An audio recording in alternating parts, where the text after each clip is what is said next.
I have a Midas M32 or a Behringer X32 live console and I want to use all the buses. How can I use all 25 buses? Well, first of all, are there really 25 buses?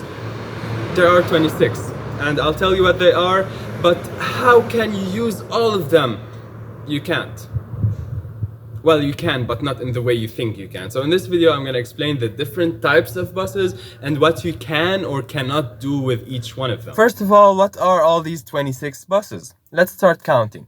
You have 16 auxiliary buses, 12 of them are mix buses, and the 4 remaining ones are effects buses. Next, you have matrices. And the matrix is technically a bus, but we don't think of it as a bus, and I'll explain why a bit later. We still have the mono center bus, and we have the main left right. 2 buses, we're up to 25. But I said we have 26 buses, so can you guess what is the bus number 26?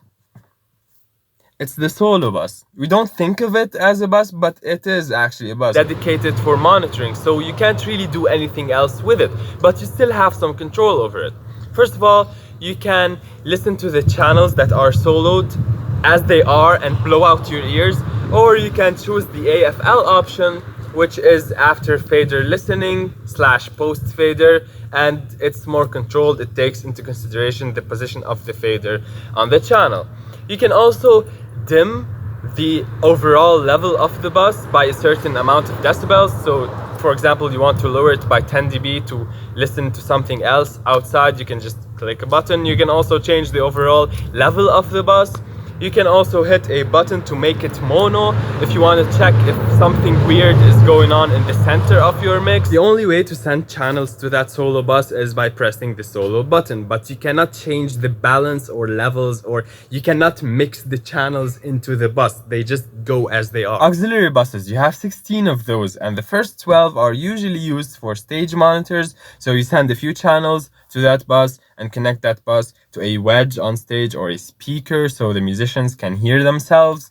And these are very flexible. You can tap the signal pretty much wherever you want. So the sends can be pre-EQ, post-EQ, pre-fader, post-fader, or you can even use it as a subgroup. If you decide to use that bus as a subgroup, you then assign the channels to it. You don't send them, so there's no sends. You just mix with the actual faders of the channels and do some processing on that bus, on that subgroup, some EQ, compression, whatever, and put it on the main left and right. But you have to remember to remove the channels from the main left and right so you're not sending them twice. You can also tap the output signal of the bus. So whatever is coming out of the console can be pre-EQ, post-EQ, pre-fader, post-fader, whatever you want, really.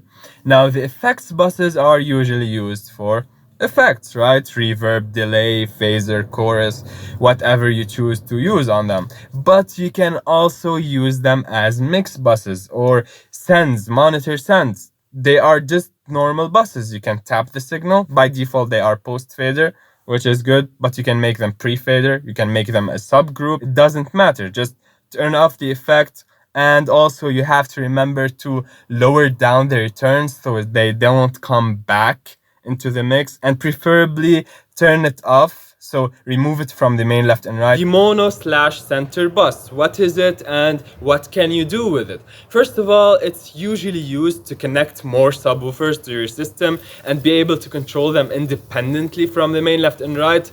If you ever heard the term subs on aux, that's what it means. So you send, for example, the bass channel and the kick drum and maybe a low frequency synthesizer to that bus, and you cut off the high frequencies and you connect it to subwoofers. Okay, but you can also use it as a monitor send. It's just a normal mixed bus like 1 to 16.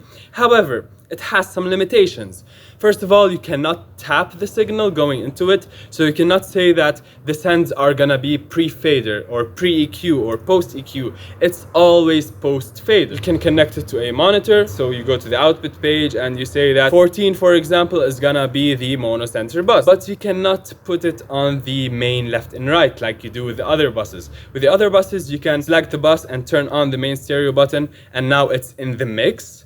With that one, you cannot do that. So the only use aside from the subs is to use it as a monitor mix. The main bus, it's used for the main mix. Duh, right? Just like the monobus, you cannot tap the signal going into it, so it's always post fader, and it makes sense, right? Because when you turn on the console and you raise the fader, that is sending the channel to the main left and right, to the main bus. Okay, now if you don't want to send the channel to the main bus, you can opt out of it. You can just select the channel and turn off the main stereo button, and now it's not going to the main bus anymore. Now, if you want to be a weirdo and break the rules and use the main bus for something else, no one's gonna stop you.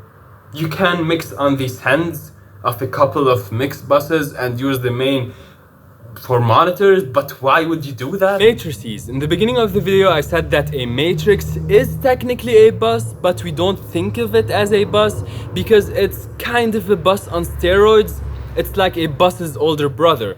So if you think of it that way, you can put a key in a door, but you cannot put a door in a key, right? Makes sense. So you can send buses to a matrix, but you cannot send a matrix to a bus. So if you're thinking about sending certain buses to a matrix to group them more and then sending that matrix to the main left and right, you cannot do that because the main left and right is a bus and it cannot take a matrix. Also, you cannot send channels to a matrix, only buses. So what's the use of a matrix? You can use it to split the signal to do crossovers, so you can send the main left and right to different matrices and do crossovers and send them out of different outputs. I still have one more thing to say, but before I do, if this video is being helpful so far, consider hitting the like button. I would appreciate that very much. Thank you. And the last thing I want to say is that if you don't know how to use a matrix yet, click on this video right here and I'll teach you how to do it. And if you're not confident with buses yet, click on this video right here and you'll learn everything you need to know about buses in much more detail than this video, and I'll see you in the next video.